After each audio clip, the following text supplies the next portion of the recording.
კოალიცია ცვლილებისთვის წევრ გიგა ლემონჯავას განცხადებით, საქართველოს აქვს შანსი, რომ სირიამ გააუქმოს აფხაზეთისა და ცხინვალის რეგიონის დამოუკიდებელ სახელმწიფოდ აღიარება. ამის შესახებ ლემონჯავამ სპეციალურ ბრიფინგზე განაცხადა. მისი თქმით, პროდასავლური პოლიტიკური ძალები საერთაშორისო პარტნიორებთან ერთად ამ საკითხზე აქტიურად მუშაობენ. როგორც კოალიცია ცვლილებისთვის წევრი ამბობს, მაშინ როდესაც ახლო აღმოსავლეთში შექმნილია უნიკალური გეოპოლიტიკური ვითარება და სირია რუსული გავლენის სფეროდან დასავლეთისკენ იხრება, საქართველოს აქვს რეალური შანსი, რომ სირიამ უკან წაიღოს დროებით ოკუპირებული ტერიტორიების დამოუკიდებელ სახელმწიფოებად ცნობის გადაწყვეტილება. მისივე თქმით, ეროვნული ხელისუფლების მთავარი საზრუნავი ახლა სირიის ხელისუფლებასთან და საერთაშორისო პარტნიორებთან ერთად ამ საკითხზე აქტიური მუშაობა უნდა იყოს. თუმცა მისივე შეფასებით, ქართული ოცნების ხელისუფლება ამისთვის არაფერს აკეთებს.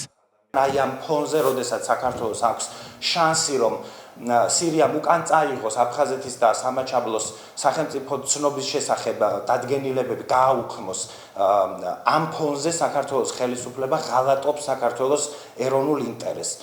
ნორმალური ეროვნული ხელისუფლების პირობებში, რა თქმა უნდა, ხელისუფლების მთავარი საზრუნავი იქნებოდა სირიის ხელისუფლებასთანაც და ჩვენ საერთაშორისო პარტნიორებთან ამ საკითხზე მუშაობა. მაგრამ მინდა გითხრათ, რომ პროდასავლური დემოკრატიული პოლიტიკური ძალები, რომლებსაც გვაქვს პასუხისმგებლობა ამ ქვეყნის წინაშე, საქართველოს მოქალაქეების წინაშე, ვაგრძელებთ ჩვენ საერთაშორისო პარტნიორებთან ერთად მუშაობას იმ საკითხზე, რომ სირიამ გააუქმოს აფხაზეთისა და ცხინვალის რეგიონის დამოუკიდებელ სახელმწიფოებად ცნობა. ეს არის ძალიან მნიშვნელოვანი საქართველოს ტერიტორიული მთლიანობისთვის, ამ ქვეყნის სუვერენიტეტისთვის, ჩვენი ნამდვილი ჭეშმარიტი ეროვნული ინტერესებისთვის.